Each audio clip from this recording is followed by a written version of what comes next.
ছুটির দিনেও কিন্তু খুলনা নগরীর বিভিন্ন পাম্পে তেল সংকটে দেখা যাচ্ছে যে দীর্ঘ সিরিয়াল। জুম্মার নামাজের পর থেকে পাম্পগুলোতে ঘুরে ঘুরে দেখা যাচ্ছে যে দীর্ঘ সিরিয়াল।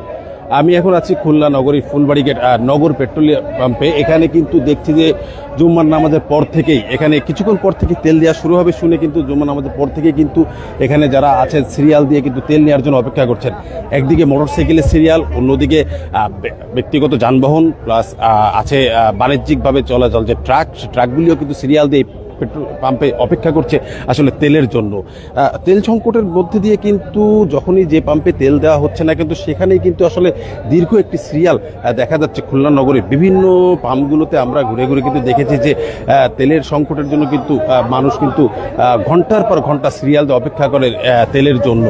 তো এই তেল দেওয়া কিন্তু যখন যে পাম্পে যখন যেভাবে দেওয়া হয় তখন থেকেই কিন্তু আসলে আমি যদি আপনাদেরকে একটু সিরিয়ালটাকে একটু দেখানোর চেষ্টা করি, পাম্প ছেড়েও কিন্তু সিরিয়ালটি আসলে মেইন রাস্তা পর্যন্ত চলে গিয়েছে।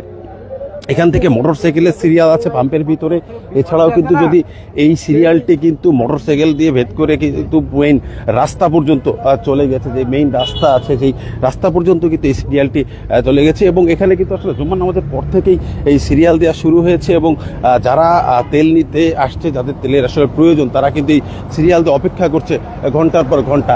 রাস্তা যদি একটু দেখেন, এটি কিন্তু মেইন রোডের কিন্তু একটি দীর্ঘ সারি পড়ে গেছে বাণিজ্যিক ট্রাক সব ব্যক্তিগত মোটরসাইকেল যারা আসলে তেল নিতে আসছে, যাদের আসলে মোটরসাইকেল বাহন, যাদের মোটরসাইকেল সব বিভিন্ন কাজে লাগে, তারা কিন্তু আসলে তেল।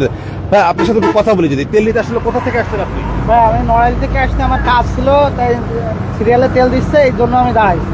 আপনার এখন কতটুকু তেল আছে একটু দেখা যাবে? আমাদের তেল আমি নড়াইল যাবো, তো আমি 2 লিটার সামনে থেকে 200 টাকা নিয়ে আসছি, আর এখন এই জায়গায় 200 টাকা যদি দেয়। এইভাবে কিন্তু আসলে যারা দূর দূরান্ত থেকে আসছে এবং যাবে, যেখানে আসলে যে পাম্পে যখন তেল দিচ্ছে তখনই আসলে সিরিয়াল দিয়ে তার পর্যাপ্ত পরিমাণ তেল নেওয়ার জন্য আসলে চেষ্টা করছেন। যেমন যার সাথে কথা বলছিলাম, উনি নড়াইল যাবে, উনি একটু আগে একটি পাম্পের থেকে 200 টাকা তেল সংগ্রহ করেছে এবং এখান থেকে যদি উনি আরও 200 টাকা তেল পায় হয়তো ওনার নড়াইল যাওয়া যেতে পারবেন উনি, এই জন্য অপেক্ষামান করছে।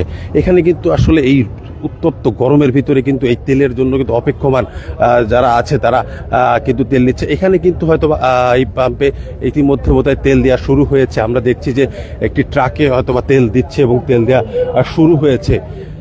এটি একটি ট্রাকে দেখছি যে এখানে ইতিমধ্যেই তেল দেওয়া, ডিজেল দেওয়া হয়তো শুরু হয়েছে এখানে, এবং এই পাম্প থেকে একটি ট্রাকে ডিজেল দিচ্ছে। এবং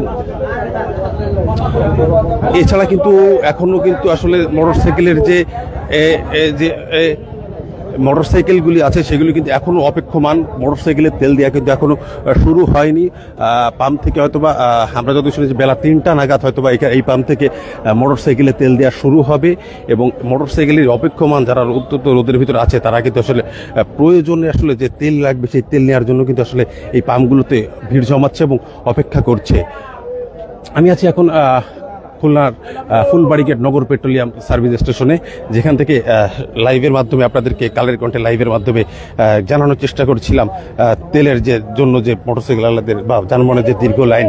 আমি মাসুম বিল্লাহ যুক্ত ছিলাম খুলনা থেকে, জানানোর চেষ্টা করছি তেলের যে